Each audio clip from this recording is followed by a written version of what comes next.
Christian church Bhopal द्वारा सुसमाचार की सेवा में आप सबों का स्वागत। यह अवसर है कि हम परमेश्वर का पवित्र वचन भाई आशीष जेकब की अगुवाई में पढ़े। पुराने अहदनामे से मैं पढ़ूंगा भजन संहिता 95 अध्याय और उसका 7वां पद। क्योंकि वही हमारा परमेश्वर है और हम उसकी चराई की प्रजा और उसके हाथ की भेड़ें हैं। भला होता कि आज तुम उसकी बात सुनते। आमीन। आइए हम मिलकर इन गीतों के द्वारा प्रभु की महिमा करें।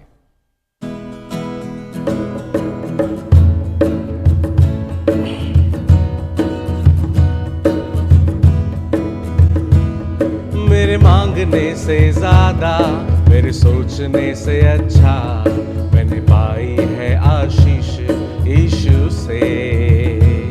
मैं भटका हुआ मुसाफिर, मेरी राहों में थी मुश्किल, मैंने पाई है मंजिल यीशु से। मेरे मांगने से ज्यादा गैरों ने छोड़ा, अपनों ने भी ठुकराया, वीरान थी जिंदगी। आंखों में आंसू, तन्हाइयों में थी रातें, मुश्किल में थी जिंदगी। तूने अपना लहू बहाया, गुनाहों को मेरे धोया, मैंने पाई है माफी यीशु से। मैं भटका हुआ मुसाफिर, मेरी राहों में थी मुश्किल, मैंने पाई है आशीष यीशु से। मेरे मांगने से ज्यादा।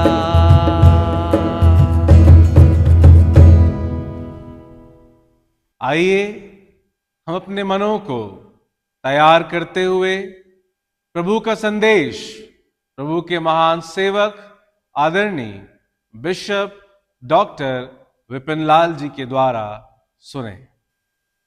जीवन की अनेक सेवाओं के द्वारा परमेश्वर हमें सीखने का अवसर देता है, ताकि हम जो कुछ भी पवित्र आत्मा की अगुवाई में सीखते हैं, वे बातें न केवल हमारे लिए परंतु बहुत से लोगों के लिए भी आशीष का कारण बनता है। जीवन के अनुभव में जाकर जब हम परमेश्वर को पहचानते, परमेश्वर की सेवाओं, परमेश्वर के अनुग्रह का स्वाद हम जब चखते हैं, तभी जाकर हम कह सकते हैं कि हमारे जीवन के लिए यहोवा परमेश्वर भला है।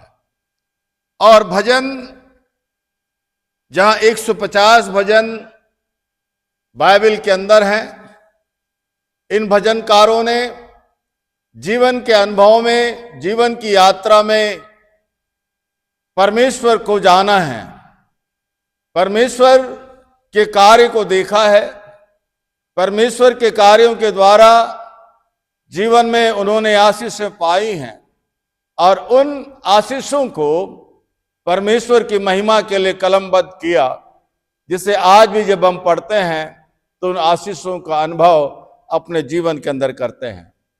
भजन संहिता 95 जहां पर प्रारंभ करता है कि आओ हम यहोवा के लिए ऊंचे स्वर से गाएं।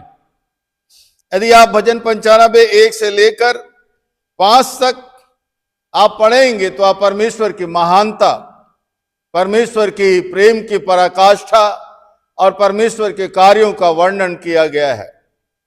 और उसके आगे जब आप आगे बढ़ें तो आपको भजनकार सिखाएगा कि हम एक ऐसे परमेश्वर की आराधना और महिमा करते हैं जो आराधना और महिमा के योग्य है, क्योंकि उसने हमारे जीवन के अंदर बड़े बड़े कार्य किया है और उसने हमें बड़ी आशीष दी है। इन भजनों को पढ़ते पढ़ते जब आप 7वें पद में आएंगे तो 7वें पद में लिखा है, क्योंकि वही हमारा परमेश्वर है। ये भजनकार के जीवन की निश्चयता है। कि परमेश्वर वो नहीं है जो उसकी अपनी कल्पना है, लेकिन उसका अपना परमेश्वर जीवित परमेश्वर है। उसका ऐसा परमेश्वर है जो निरंतर उसके साथ में मतलब भला बना रहता है। उसकी वो ऐसे परमेश्वर की आराधना करता है जो स्वर्ग और पृथ्वी के ऊपर केवल आराधना के योग्य है। लेकिन 7वें पद के अंतिम हिस्से में जब आकर आप रुक जाएं तो यहां कहता है कि भला होता कि तुम उसकी बातें सुनते। भला होता, अच्छा होता कि तुम उसकी बातें सुनते। तो कुछ तो ऐसी बातें हैं जो प्रारंभ अच्छा होता है, लेकिन कुछ समय के बाद में वे अच्छी बातें धीरे धीरे पढ़ के कमजोर पड़ने लगती हैं।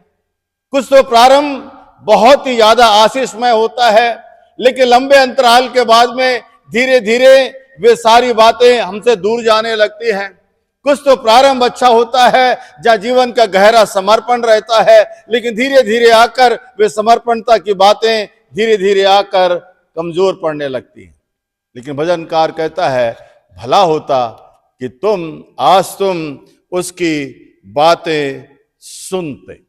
मेरे जिस मित्रों, आज के इस दौड़ में हम जब सोकर उठते हैं और रात में जब हम सोने चले जाते हैं, दिन भर आवाज हमारे कानों में सुनाई देता है। इन 24 घंटे में, इन 12 घंटों में हमें जीवन के अनेक अनुभवों के बीच से होकर गुजरना पड़ता है। और कई बार हमारे चारों तरफ इतनी आवाजें सुनाई देती हैं कि हम सही ज्ञान या सत्य का ज्ञान या सही बातें हम समझ नहीं पाते। लेकिन वो कहता है कि भला होता कि तुम उसकी बातें सुनते। मैं आपके साथ कुछ महत्वपूर्ण विषय में बात करना चाहता। भला होता, जहां पर भजनकार कहता है उसकी पहला जो आशय, पहली बात जो कहना मांगता है, भला होता कि तुम अपनी जिंदगी की भलाई को पहचानते। कि हमारी जिंदगी की भलाई कहां पर है, हमारी जिंदगी की भलाई किन स्थानों पर है।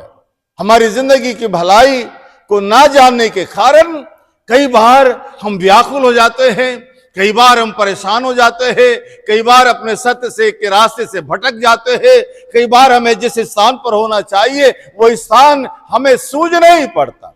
हमारी भलाई संसार के अंदर बहुत सी बातें हैं जो अपनी ओर हमें आकर्षित करती हैं।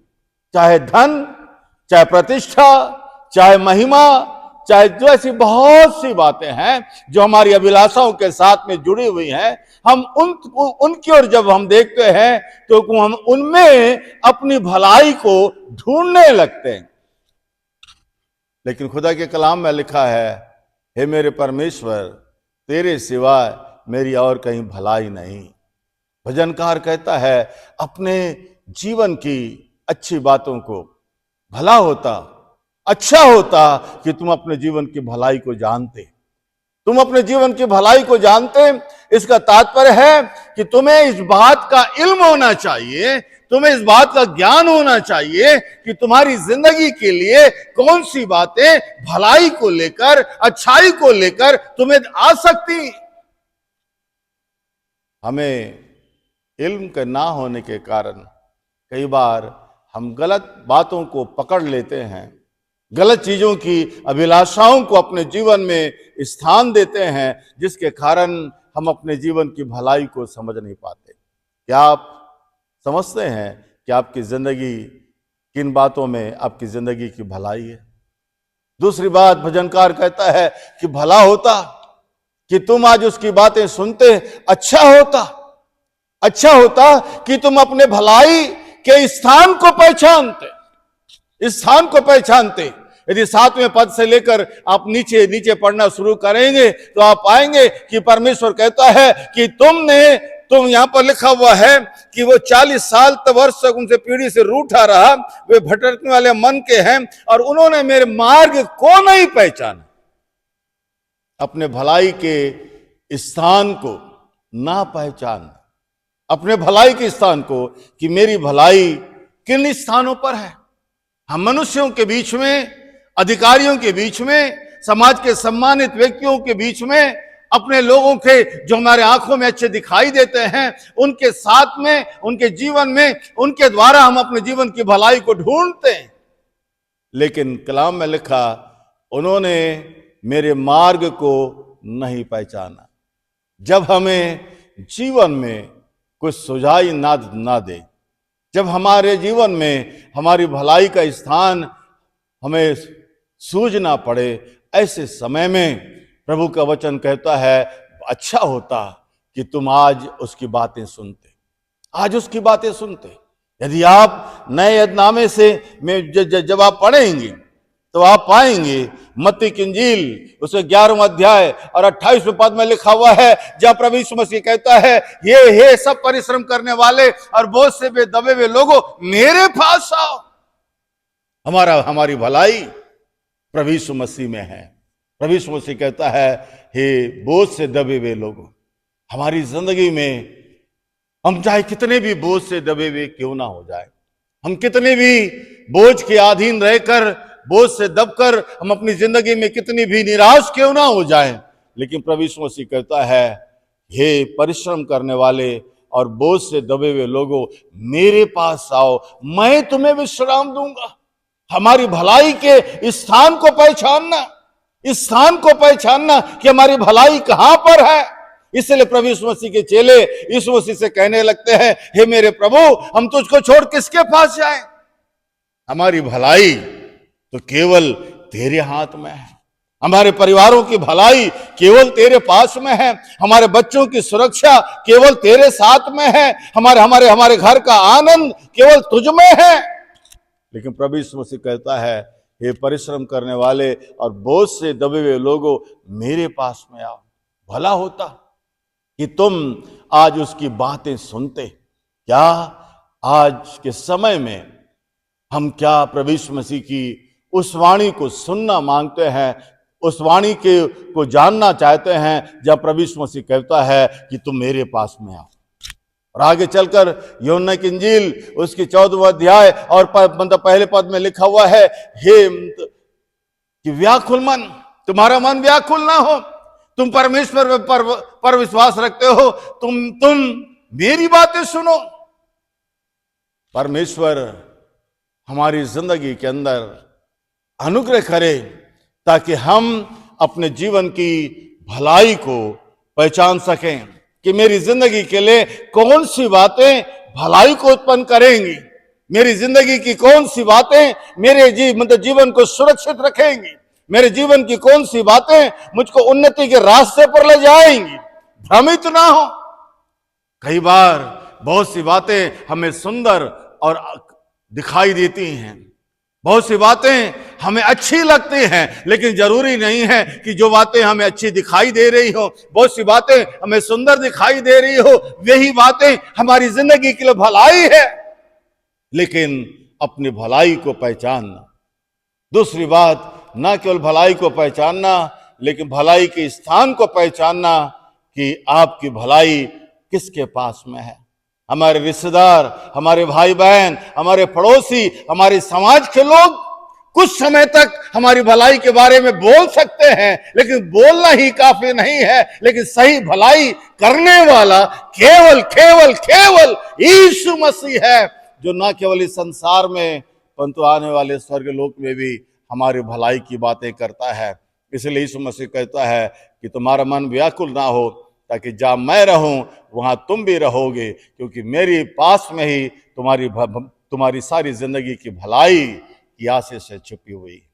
भला होता, अच्छा होता कि आप अपनी भलाई को पहचानते कि आपकी जिंदगी के लिए कौन सी भली बातें हैं।